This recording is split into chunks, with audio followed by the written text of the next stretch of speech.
Hi, welcome back to infinite creation. இன்றைக்கி ஒரு sweet recipe பாயசம். பலாப்பழத்தில் சூப்பராக ஒரு பாயசம்.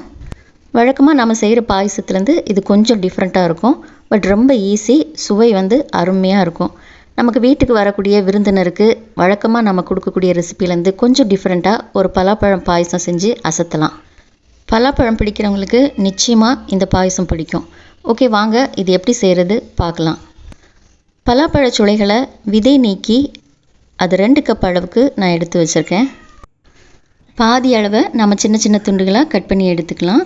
மீதி அளவை நம்ம அரைச்சி சேர்க்க போகிறோம்.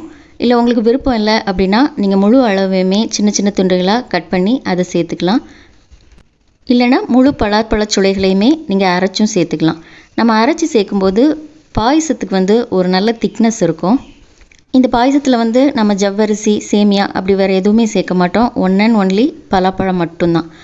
இப்போ பார்த்தீங்கன்னா 1 கப் அளவை நான் சின்ன சின்ன துண்டுகளாக கட் பண்ணி எடுத்திருக்கேன். மீதி 1 கப்பை ஃபைன் பேஸ்ட்டாக அரைச்சி எடுத்திருக்கேன். இப்போ கடாயில் 2 ஸ்பூன் அளவு நெய் சேர்த்துருக்கேன். இந்த நெய்யில் நம்ம சின்ன சின்ன துண்டுகளாக கட் பண்ணி வச்சோம் இல்லையா பலாப்பழம், அதை சேர்த்து நல்லா வதக்கி எடுத்துக்கலாம்.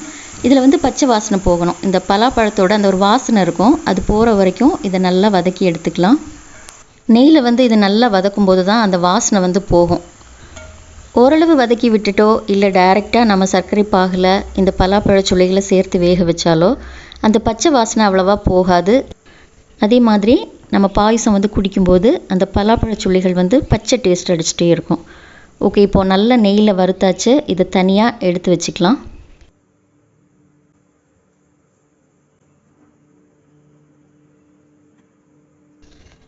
கடாயில் மீதம் இருக்கிற நெய்யில் நம்ம அரைச்ச பேஸ்ட்டை சேர்த்துடலாம். இந்த நெய்யில் அந்த பேஸ்ட் நல்லா மிக்ஸ் ஆகணும். அது வரைக்கும் இதை நல்லா கலந்து விடணும். நம்ம நல்லா கலந்து விட இந்த பேஸ்ட் இன்னும் கொஞ்சம் திக்காகும், கொஞ்சம் கலர் மாறும்.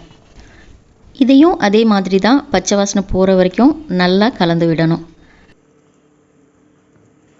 அடுத்ததான் நம்ம சர்க்கரை பாகு ரெடி பண்ணணும். 1 கப் அளவு சர்க்கரை எடுத்திருக்கேன். 2 கப் அளவு பலாப்பழச் சுளைகள் எடுத்திருந்தேன். இப்போ 1 கப் அளவு சர்க்கரை எடுத்திருக்கேன். நீங்கள் இனிப்பு சுவை அதிகம் விரும்புகிறீங்க அப்படின்னா 1.5 கப்பு வரை சர்க்கரை சேர்க்கலாம். இப்போ இதுக்கு தேவைக்கு ஏற்ற மாதிரி தண்ணி சேர்த்துட்டு கிட்டத்தட்ட 1.5 கப் அளவு தண்ணி இருக்கும், சேர்த்து கொதிக்க விட்டுடலாம். பாகு ரெடியானதுக்கப்புறமா நம்ம டைரெக்டாக அந்த பலாச்சுளை பேஸ்ட்டில் இதை சேர்த்துடலாம். பலாச்சுளை பேஸ்ட் தயாராகிடுச்சு, அந்த பதத்துக்கு வந்தாச்சு. அடுத்ததான் நாம் இதில் சர்க்கரை பாகு சேர்க்க வேண்டியது தான். இந்த பேஸ்ட் நல்லா வதங்கினதுக்கப்புறம் அந்த நெய் எல்லாமே கொஞ்சம் வெளியே வர ஆரம்பிச்சிருக்கு. ஓகே, இப்போ நம்ம சர்க்கரை பாகை இதில் வடிகட்டி சேர்த்துடலாம். நான் டைரெக்டாகவே இதில் அப்படியே வடிகட்டி சேர்க்குறேன்.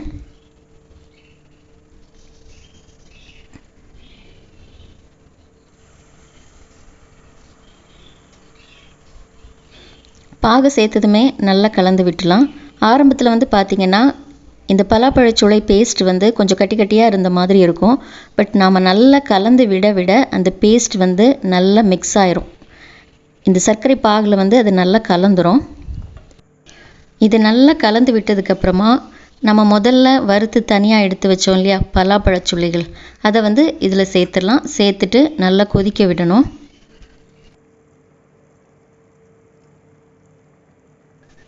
இதையும் நல்லா கலந்து விட்டுலாம். இந்த சர்க்கரை பாகில் இதுவும் நல்லா மிக்ஸ் ஆகணும். இதுக்கப்புறமா நம்ம தேங்காய் பால் சேர்ப்போம். அதுக்கு முன்னாடி இந்த பாகில் இது நல்லா ஊறணும். நல்லா கலந்து விட்டுலாம். இது இப்போ கொதிக்க ஆரம்பித்தாச்சு. இந்த ஸ்டேஜில் தேங்காய் பால் சேர்க்குறேன். 1 கப் அளவு கெட்டியான தேங்காய் பால் சேர்க்குறேன். தேங்காய் பால் சேர்த்துட்டு இதை நல்லா மிக்ஸ் பண்ணி விட்டுலாம். தேங்காய் பால் சேர்த்ததுக்கப்புறமா நிறைய நேரம் கொதிக்கணும்னு அவசியம் இல்லை, 1-2 கொதி வந்தால் போதும்.